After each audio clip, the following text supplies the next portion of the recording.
Gosh, it is great to be back home. Born on the South Side, go White Sox. Yeah. Grew up in DuPage County back when we thought of that as being a kind of an alternative to downtown. And now in Washington, but I guess if I were in DuPage County now, I'd rather call it a southern suburb of Waukesha County. You know, it's great things happening up there, huh? Thank you, friends, for everything you continue to do, for the ideas we believe in, for everything you do for the Heritage Foundation. Looking at the program on the way out this morning, we have 8 people on the program here. We are so proud of not only my colleagues, but of what Al Cardenas and his people are doing with CPAC and taking CPAC out beyond the Capital Beltway to real America. So thank you all, 2,100 of you, for being here. It's really great.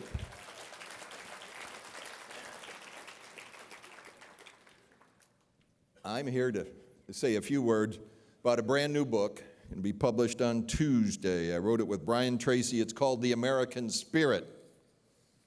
Why did we write it? We wrote it because, first, every once in a while, Americans need to be reminded of the values of our country that unite us, because we all share this national characteristic that we call the American spirit. So in 20 chapters inside this book, we talk about the American spirit in some detail, not from a profound philosophical way, but with stories and anecdotes, the kind of stories that I want to share with my kids and now my 3 grandchildren. I want to share something with them besides the fact that things keep going on their current projections. Each one of them is going to have a $200,000 mortgage, but with no house attached to it, because that's their share of Social Security and Medicare that they're going to be inheriting from us. We got to do better than that. But in the American spirit, we talk about the common purpose that bring Americans together. The second reason for writing it is to get away from the notion of doom and gloom that seems to be confronting too many people these days. Some people might think that America's best days are behind her. I disagree very profoundly with that. We faced real problems in the past, yet our American spirit has always prevailed. We can do it again. We can overcome our current difficulties, provided we hang tough with the virtues and values that are incumbent in an integral part of that American spirit. Hanging on isn't easy. We've seen that during the course of the last several years. One of my rules is that in Washington, there are no permanent victories. At the same time, there are no permanent defeats either. And what we're seeing right now is not only the rise of sensible Americans around the country in terms of the Tea Party movement, in terms of so many other vigorous new ways of reaching out and reminding our elected officials, whether they're in Washington or Springfield or up in Madison, what we're all about. Well, in the American spirit, we talk about 20 essential American values: patriotism, faith, honesty, generosity, optimism, responsibility. I just want to talk about one of them tonight, and that's freedom, because freedom is central to the American spirit. Jefferson, the God who gave us life, gave us liberty at the same time. Our own Abraham Lincoln, Gettysburg, 77 years ago, a new nation conceived in liberty. But what's this freedom that we Americans celebrate? What's that the whole rest of the world really admires? Well, you can talk about freedom of religion. Gosh knows that's on the front pages every day.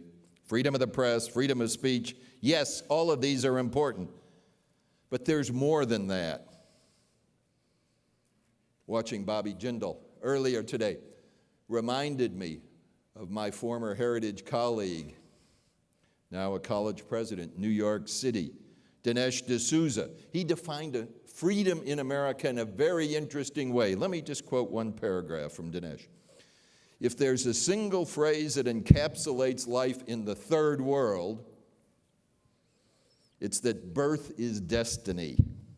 In America, by contrast, Your destiny is not prescribed, it's constructed. Your life is like a blank sheet of paper. You're the artist.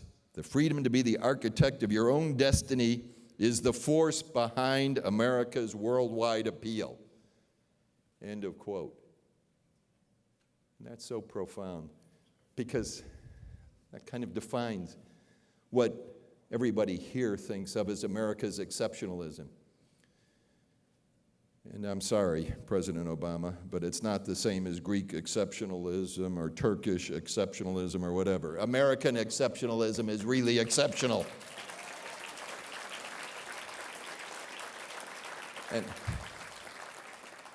this freedom to define your own destiny that Dinesh talked about derives from our Judeo-Christian tradition. God created us in his own image. Just as God is free, so we are meant for freedom. The purpose of government, whether it's Obama or Michael Bloomberg, is not to impose some elite-inspired liberal vision of the good society on the rest of us, but it's to empower free men and women to use their God-given freedom as they choose. Today, some believe all men are endowed by their government rather than by their Creator with inalienable rights. If government's the grantor of our rights, why not think up more rights so the government can give us those? And that view of government, alas, is alive in our land. In contrast to our founders, they viewed government as a necessary evil, preferable to anarchy, but nonetheless a serious threat to our real liberty.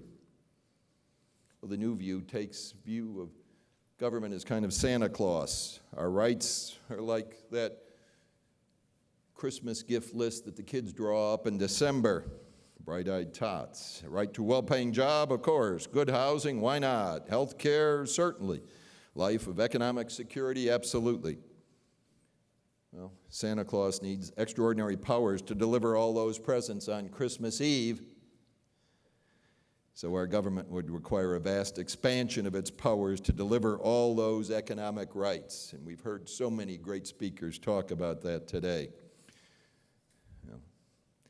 Freedom is only one of the characteristics of the American spirit described in our book. As the author, I strongly encourage you to read about freedom and the other 19 American values that we talk about in the American spirit. But as a father and a grandfather who wants to leave an even better America for the next generation, don't just buy the book. Talk with them about the kinds of things you've heard today, the lessons you're taking home from this great conference, the inspiration you've received from so many fantastic speakers and the ones who are yet to come. I'm just with Tim Hulskamp from Kansas out back, Peter Roscom, who was still a voter here, my own hometown rep. Peter's a great, great guy. Joe Walsh, gee, what a hero. Governor Sam Brownback, former senator, who's really making a big, big difference out in Kansas. The list of our heroes is so big and long, and when we're up against it in tough times, boy, the best of America really comes out. We had the great privilege for Heritage at one of our meetings down in Florida just about 13 months ago. We had Nikki Haley there, and we had this governor from Wisconsin there.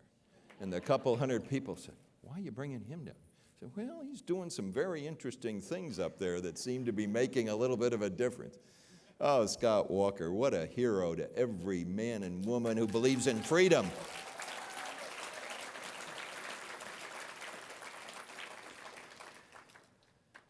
But as you think about activities between now and November 6th, again, go back to basics.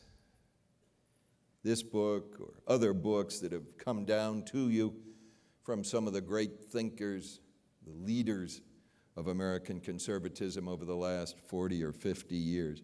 Remember what Supreme Court Justice Oliver Wendell Holmes observed one time when he said,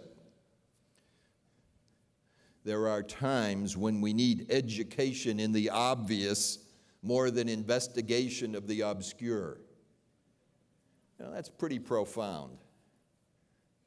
Let's remind our people what the obvious is and why the obvious continues to matter, and not worry about the obscure, about whether 16 ounces is too much for a sugared drink at a movie theater, so you got to buy 2 of them and have one in each hand. Now, what do you do with the popcorn? You know, these guys, I've got a daughter, a son-in-law, and a grandson who live in New York City. And let me tell you, it's not the way it was when Rudy Giuliani was in there. The graffiti, the people on the streets, and here he is telling us what size soft drinks we can buy. Oh yeah. This is one of those times to go back and think again in education of the obvious rather than investigation of the obscure. We need to recall those basic truths they've always known, but that they may have lost sight of in recent years. And those basic truths are that there is an American spirit that does exist, that it defines all of us as a people. It's a force for good in a cruel and dangerous world, and that it deserves to be preserved. Ladies and gentlemen, if we fellow conservatives can persevere, then the American spirit will endure. Thank you very much.